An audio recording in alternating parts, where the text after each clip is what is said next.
Hey guys, welcome to another episode of Foresight TV. I have as my guest today Ryan Frederick. You guys probably know him. He's been around as an expert on where people live for many, many years. We're going to have a fascinating conversation. He sort of reinvented what he's doing, and we'll get into all of that. But first, this.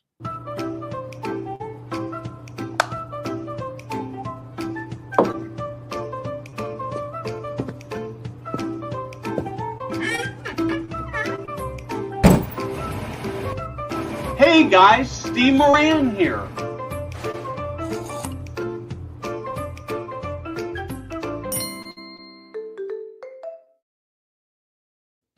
So Ryan, welcome. So as I was prepping for our conversation today and kind of thinking about our conversations and what you've done and doing a little digging with AI to make sure I got all the right questions and everything, one of the things I realized, and I kind of like, because I sort of have experienced the same thing, is you've kind of had this meandering career, right? You've done a bunch of stuff. You've done consulting. You developed a senior living community. You're primarily be focused on helping operators in the senior living community, and now you're doing this new thing here. I'd just like to have you talk about this journey for me a little bit and talk about what you're doing. Yeah, no, for sure. And I love the intro there, Steve. Gets me in the mood, and it reminds me a bit of I'd say a lot of these journeys are non-linear. You know, as you describe. We've known each other. I'm not sure how long, Steve, but we got some history. More than a decade. More than a decade. So I'll go way back for just a moment. I mean, this journey really started as an MBA intern. So I have a background in electrical engineering, was in Silicon Valley, joined a startup went public. I'm like, gosh, this business stuff is easy. I'm not sure what people get all worked up about. And then we had an ethical scandal in our sales department and people went to jail. And then I realized actually it's not so easy. And then went to Stanford Business School, and I see myself as an innovator, but that isn't necessarily technology. You know, there's other ways to innovate. And at the time, which sounds a little funny now, but back about 20 years ago, there just weren't many people thinking about innovation in longevity. And so I was really curious, people living longer, what does that mean? How can we not live longer, but kind of better lives? What does that mean for products and services? At the time, I actually wasn't even really that interested in housing, but I wrote a letter to different people in senior housing because I knew for a summer, it'd be helpful to be around older people. Whereas if you work for like a software company or a drug company, you actually don't spend much time with it. You know, you're more distant than that. I wanted to have an immersive experience. So I did. And so I wrote letters to people in senior housing. I didn't know anyone. The only person that responded was Paul Clausen. He said, we don't have an internship program, but let's see if we can work something out. Next thing I know, my wife and I are staying in the guest house of the Clausens to make the math work. And then one of the conditions I put in the contract is I wanted to live in a senior living community. My wife's like, I'm not part of that. You're on your own. So I went to Atlanta and lived in an independent living community. I was about 30 at the time, a little under 30. I was the only person under 75, only male in my wing of this particular area. So I got so much attention. So that's where this thing started. And I saw the impact of senior housing, which was very positive in what I saw, but I also saw that it could be better. And then worked for a private equity firm focused on this sector. And we were trying to buy larger companies and make them better. Made a number of bids for large companies, culminated actually in trying to buy Ericsson out of bankruptcy. We were outbid by Jim Davis and his group, and can't beat him, join him. So joined Jim Davis's group and moved to Baltimore for Ericsson. So was there for several years, and then started a strategy consulting practice working with senior housing providers, but actually health systems, insurers, financial institutions, Fortune 500 companies. I've done, like you mentioned, some innovative developments, partnered with public companies in this. So it's a lot of different chapters, different elements. Actually still work with a number of providers in a very strategic way today, but the thing I want to, share, as you mentioned, is this concept called place planning, which is an outgrowth of the book I wrote about 4 years ago. That was also not part of the master plan. I studied engineering to avoid reading and writing. So you never know where this thing goes. But I have a brother-in-law who's a real successful writer. He said, Ryan, he's a psychologist. He's like, Ryan, this is such an important topic. Write a book. So it was like one too many of these Christmas gatherings, and he broke me down. And it was really interesting to see, because for the first time, really, I got to put myself in the shoes of consumers and how to think about this role of place. And actually, preview to that, Steve, was when we had this innovative age targeted but not age restricted community in the DC area, where we had a leasing office. And I got to engage with prospects. I got an appreciation for how, it's going to shock you, Steve, not everyone has put as much thought into the role of place and healthy longevity as I had done, or as I was expecting. So that's where kind of this idea of a book actually made even more sense. Can we give people the tools to think about it? But it's been really fascinating to see how place planning in my firm here has evolved in ways I wouldn't have necessarily expected. Okay, so you come up to me and you ask me, so Steve, where do you live? I'm going to say I live in Citrus Heights, which is a suburb of Sacramento. But really, when you're talking about place, I mean, geography is part of it, right? But it's really so much more. Let's talk. I like how you kind of define what place means to you. Yeah. So I would say two things. I would say one thing I want to emphasize even before that is I think people wildly underestimate the impact of where you live. You don't shape your place. Place shapes you. If you want to see what your future future self will look like, look at the people around where you live, because you catch the habits of your friends' friends.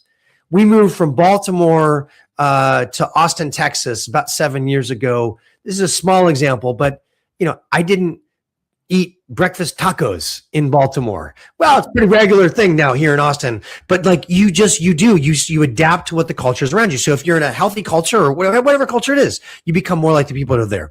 To answer your question though, about the places. So when I wrote the book, I had to think much more, about this, and it's evolved over time. So the way I think about it right now is I call it the 4 quadrants of place. There's environment, there's health, there's community, and then there's finances. So with environment, what I mean by environment is it's your 4 walls.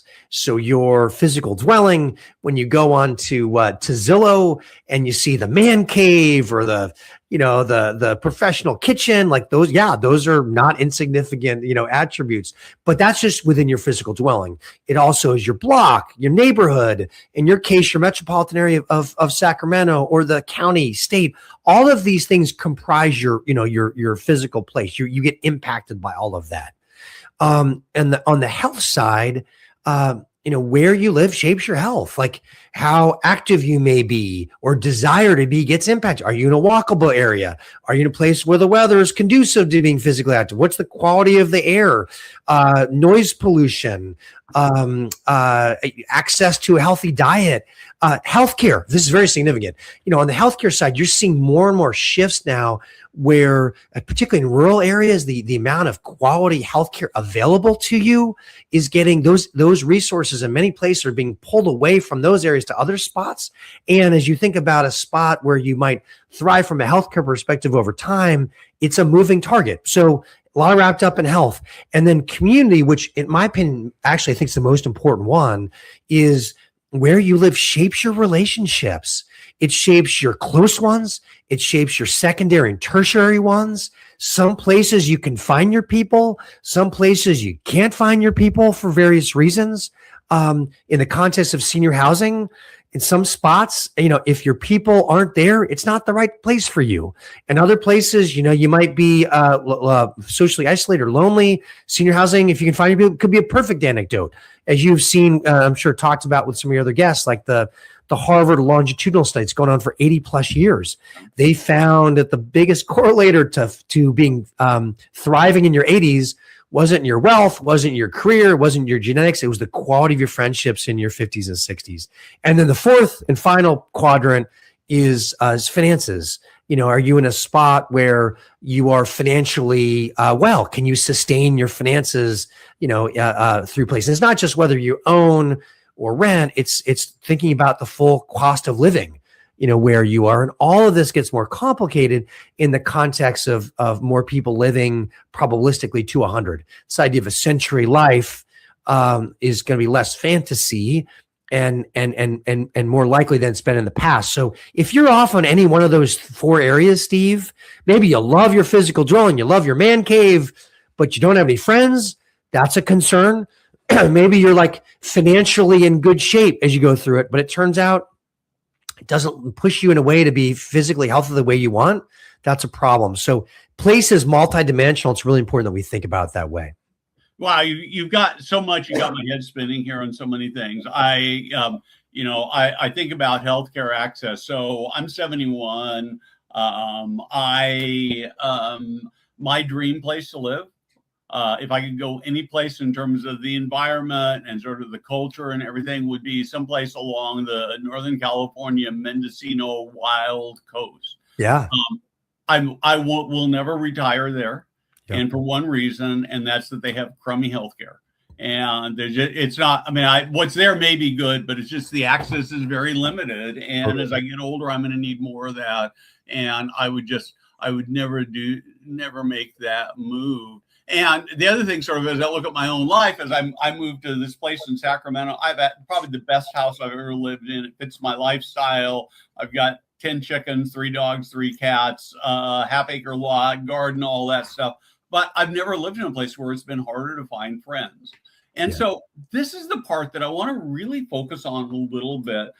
As I look at senior living, there's been a lot more focus in the last 5 years on this idea of sort of creating resident experiences.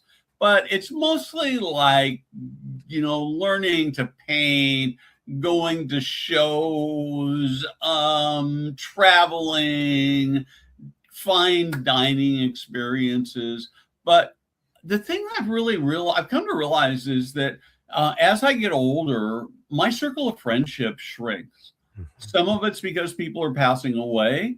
A lot of it is because people spread to different parts for different reasons. And when I was 19, I might have gotten in my car and drove 8 hours to have coffee for an hour with a friend. I'm not doing that anymore, and neither are my friends. And so I'm having to work a lot harder to rebuild friendships. I'm working at it. I feel like I'm doing actually a pretty good job.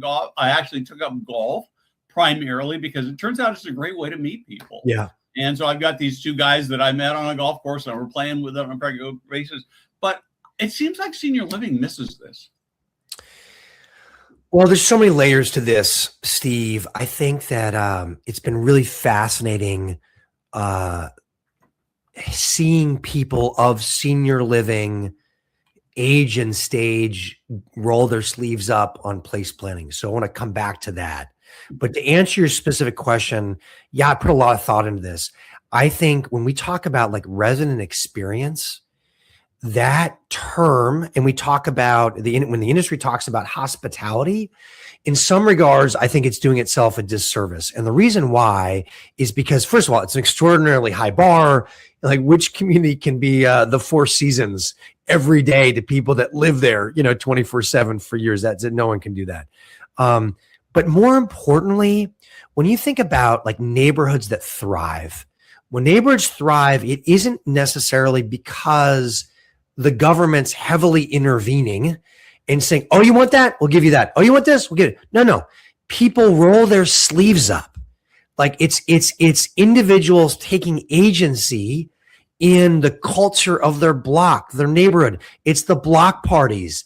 Oh, wait, Susie, something happened to Susie. She needs my help. I'm going to go help her out because we have social capital, right? This is a term that social scientists use around both the quality of relationships and the diversity of relationships, like that has currency to it. The community that I've seen do the best of this, Steve, I've done some close work with them in the past, is a group, a not-for-profit group in Seattle called Horizon House. They're very intentional about being kind of resident driven. And in some cases it's kind of scary, but they're serious about it. Like, okay, how can we organically have you be in charge? What culture do you want to create in this? So I think it's well intended, this idea about resident experience, but actually I think it takes some organizations down a path that doesn't really get a level of ownership and engagement and connectedness that happens reciprocal community. And that's the whole term community. I know there's for years, and maybe it's accelerating now, but a movement to move away from the term facility, which is an awful term, but not every building is a community. You can call it a community, but is it really a community? And so I think the community, some of the groups I've seen be most successful are ones where they've been very thoughtful about this, and they've been willing to take some risks too, to allow residents to have greater say. Well, it's really interesting. I mean, I'd rather go have Taco Bell with you than I would Ruth Chris by myself. Right. One is a great dining experience. The other one, not so much. But it's that relationship. It's the ability to do this kind of thing that is so powerful. And I envision this marketing program where some of the big tagline is, "We're not the best building, but you'll find your best friend here." Or your mom will find her new best friend here. I don't see that happening. So I want to talk a little bit about aging in place. So I told you about my house. Yeah. I'm 71. If I go to senior living today, I'd have to give up all the stuff that's really important to me. Yeah. And I've had conversations with people, and just the last week with a couple of people who were late 70s, early 80s, and they are so committed to aging in place in their own home. And at the same time, I recognize often that's not really best for people. How do we work with all that? Well, so this has been part of the fascinating narrative, Steve, is that when I wrote the book, Right Place, Right Time, I didn't know where it was going. Like, I had some thoughts to share, it happened. I was writing it over COVID. When I had my book proposal and Johns Hopkins Press accepted it, we didn't know that COVID was coming. So I'm running this thing, not knowing what the other side was going to look like. And what's happened in this is that the reaction to the book, individuals, wealth advisors, life coaches, realtors, and some senior housing organizations, I was like, wait a second, actually, this is a gap right now that people, they don't have a framework to think about this. Yeah. Like, it sounds simple, the 4 quadrants of place, it is simple, but a lot of times people they're creating their own framework, and maybe they're only focused on finances, or they're only focused on environment, and they're missing some of these other attributes that matter. Like, obviously we spent some good time on community. So what I've seen is this, Steve, I've seen, so what's happened from the book, I've now created a process that people go through. Dozens of people have gone through. In fact, there was an article in the New York Times recently with some people have gone through this. It's pretty simple. It's like 4 sessions. There's an online workbook, about 50 pages, videos. It's facilitated. And then you get a customized place plan, just like you get a customized financial plan. It's kind of similar analog. But what's happened in this is that it's solution agnostic. When you go through the process, there's no pre-wiring to go stay where you are, or move to senior housing. It's like, let's see where the facts and your priorities lead you. So we've had situations where people were hell-bent to age in place that have moved into senior housing. And by the way, we've had people aged 52 to 82 go through this so far across the country. We've had situations where people are expecting to go to senior living and they stay where they are. And we have one pretty fascinating story, Steve. a woman in her 52. She lost her husband about 3 years ago. She's a widow. Oldest is a senior in high school, about to graduate. She's convinced in suburbs of Philly. She's convinced she's going to move closer to her job, which is also closer to where her mom lives. And she's like totally convinced which walkable Philly suburb she's going to go to. Fast forward, she goes through the process, stays where she is, redecorates it, hosts a brunch every Sunday, gets involved in a trail, not-for-profit focused on trails, starts dating again. It's not what she expected, but it turned out the facts led her down that path. She realized, wait a second, actually I have a lot of good friends here. I just need to reframe how I think about it. So I say this because I think that when people, in some cases, in my experience, both in the industry, but now more specifically with these place planning stories where people dig in, spend hours on this, is that they may sometimes their expectation around aging in place is really a commentary on the fact that they don't want to think this through. They don't want this for emotional reasons primarily. They don't want to think it through. In some cases, it's a consequence of not really being thoughtful about what your future self might want in 5 to 10 years, or what your future self might look like in different ways, just the dimensions of that. In some cases, it's not thinking about it holistically. Like we were talking about earlier, someone may like love their, go back to the man cave, love their man cave and like, I never want to give up the man cave. But the reality is once they start to think about it, well, actually, I don't have that many friends. Actually, my healthcare situation, if I think about it, it's more precarious maybe now as I look forward.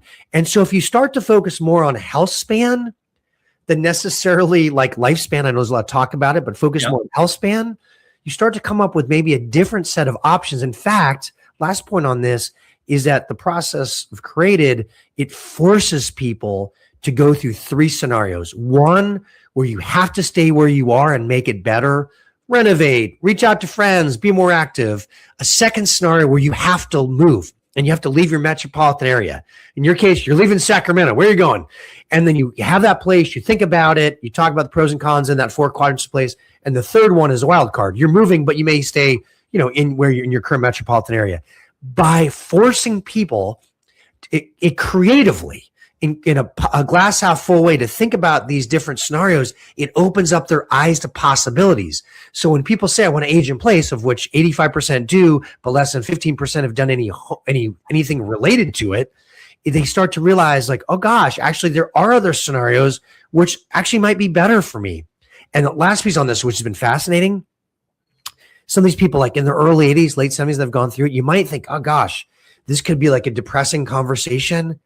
No, every one of them, they start to think about, well, what do I want that next chapter to look like? And what are those ingredients, for me to thrive? They've all had this positive lens to them because they recognize how much agency they have related to decisions. So it's not about aging in place. It's not about moving to senior housing. It's about this intentionality around this decision of place that helps you really be your best self today, but also down the road. So, okay. So much to unpack here.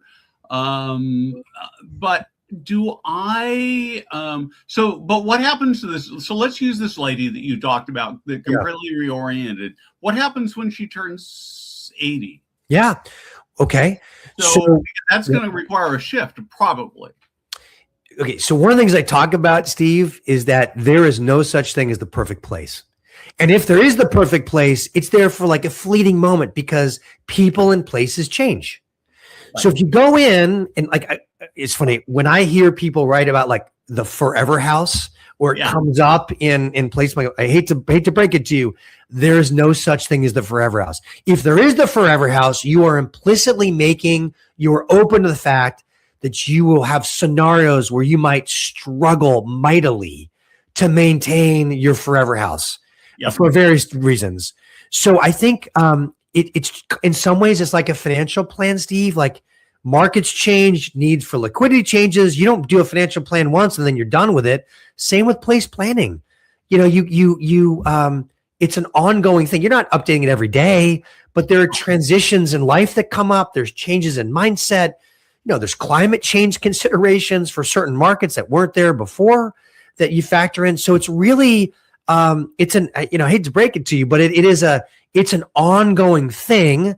There are some situations where you can solve for, like with a single story home, let's say, where, hey, it works great in my 60s and 70s, but it might have flexibility. Whereas if I move to a spot that might have like 4 stories and it's enormous, like I might be forced out sooner, before. But in general, yeah, we just have to look at it in different stages of life and recognize, am I in the right place to thrive for the stage I'm in and the one I'm going into? So this sounds like primarily a problem for the affluent, though. It's interesting, Steve. It is there may be more options for the affluent, but all of us have agency. We do. You talked about earlier, you're like, well, my friend circle has gotten smaller. I'm going to play golf. Okay. Yeah, well, golf can be expensive, but also it's not that expensive with mini courses and so on. So we have agency. If there's friends we haven't reached out to or seen about, we can do something about that. If we want to be more active, we can do something about that. It's once we put our hands up and say, gosh, I can't do anything. That's like the path to which you're going to have a particularly suboptimal outcome. Now, yes, if you do have more, if you're affluent, there are more options available. But in some cases, those same people are the ones that feel like finances can solve all their problems, and it can't. There's, you need other levers to pull. Okay, this is great. So we're running. I'm running my clock down, unfortunately, because I got so many more places. I've got like 5 pages of questions, and I'm still on the first page. So I'm a senior living operator. I'm watching this, and I'm thinking, I don't know whether Ryan Frederick and his HERE organization is friend or foe, because it sounds like he might be talking to people about out of moving into my senior living community. Talk to me about that. Yeah, it's been interesting. There's a group in California that's a life plan organization, and the salesperson there got a note from what became a new resident, and it was my book. She gave the book to the sales director. Director did not know about my book, and in her note, she said, "Thank you for stepping us through the process. Ultimately, with this book's help, we realize this is the right place at the right time." So what happens in this, Steve, is I think that too often we have situations where we think people are ready for our communities and they're not. And what happens with place planning in this process, I've seen it now with dozens of people, is that it gives people clarity. It gives people clarity to say, hey, this is the right thing, let's accelerate it, or it's not the right thing right now. And that's helpful for salespeople, because we shouldn't be spending time with people if it's really not aligned that way. I've done some keynote talks now, just organically. People are like, wait a second, this is different content. Again, more in the life plan, some rental independent living, which is more aspirational, because a lot of times these prospects don't have a framework to think about this. And place planning provides a framework to think about it, and also kind of an admission that not every pathway might lead to community XYZ. And when you say that, it actually is, it's empowering to prospects, because it's authentic. It's like, we recognize not every path leads this way, but we just want to make sure you make the right decision. And for those that make the right decision, it's not just a new resident. It's a resident that comes in with enthusiasm because they're more certain that this is the right path for them. Yeah, and that's the thing I think that's so important to think about, right? Is how many people end up moving into senior living because they have to, they're forced to by their family. Right. And what does the experience look like when I walk into senior living and saying, I made the choice because this is going to give me the best life? And the end result of that from an operator standpoint is you got somebody who's an evangelist for your community, for your organization, who's creating stories that you can tell to other prospects. So I love that. 100%. And sometimes it doesn't show up on the Excel spreadsheet. You're looking at occupancy, Yep. but the type of residents you get matter. And again, this doesn't work as well in a more need-driven, dementia, heavy assisted living. I think there's still a role for that thinking, but I've seen it primarily work very well in this life plan, independent living world, where you get a resident to come in, especially if you're like a newer community, but communities in general, they have friends, the process they go through, they're more likely to refer others. Like, not every resident's the same. It may show up in the Excel spreadsheet, but that's not the reality. So there's a whole nother branch for you. Maybe you're already doing it. There's a whole nother branch. My stepfather, in the last 18 months, he went through 3 senior living communities. Yep.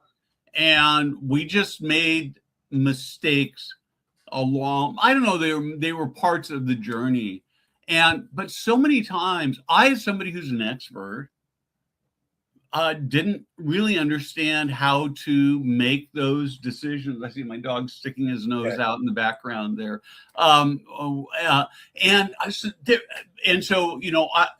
The place planning looks different, but I think creating some sort of an online tool that would help people just figure out the questions they should be asking, what they should be looking for, and what they should be avoiding would have huge, huge value. Maybe you could crush a place for mom with that. So yeah, well, I think there's something about, I think there's a real opportunity, Steve, to help people be more diligent in this thinking. And if you can help them be more diligent, they're more likely going to be they're going to make the right set of decisions. And they're more likely to have the right mindset when they come in. And again, if from a senior living selfishness perspective for a moment, we got 85% of people that want to age in place, only 15% or less have done anything about it. So you have this large market of people that they don't have a plan. They say they something, but they don't have a plan. If you help them see it in a non-pressure way and give them the tools, there's a good chance they're going to make the right decision for themselves. And you'll benefit. So that is cool. So listen, we're past time. How do people find you? How do operators interact with you? How can you help them? Yeah, well, a couple of things. If you go, so my company's called Here, Here. The website's here.life. If you go to the Here.life website, you'll learn more about place planning, goes into some of the dimensions of it. On that website, you can, there's a place for organizations if you're interested to learn more and apply it to you. As I said, it's pretty interesting right now. I think there's been pretty strong response on the speaking at a prospect event to help frame it. What we've seen is brought people into these that normally wouldn't show up because it's not about our community. It's about a way to think about this whole thing. So that's probably the easiest thing. You also can follow me on LinkedIn, and there's blogs related to that or things like Amplify on LinkedIn as well. But those are probably the 2 best ways to get in touch.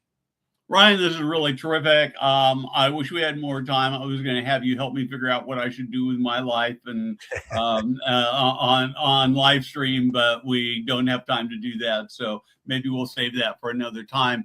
Great conversation. I think you've given me a lot to think about. You've given the audience a lot to think about. So we should have done this sooner. Thank you for joining me. It was a great conversation. Yeah. Appreciate it, Steve. To be continued. To be continued.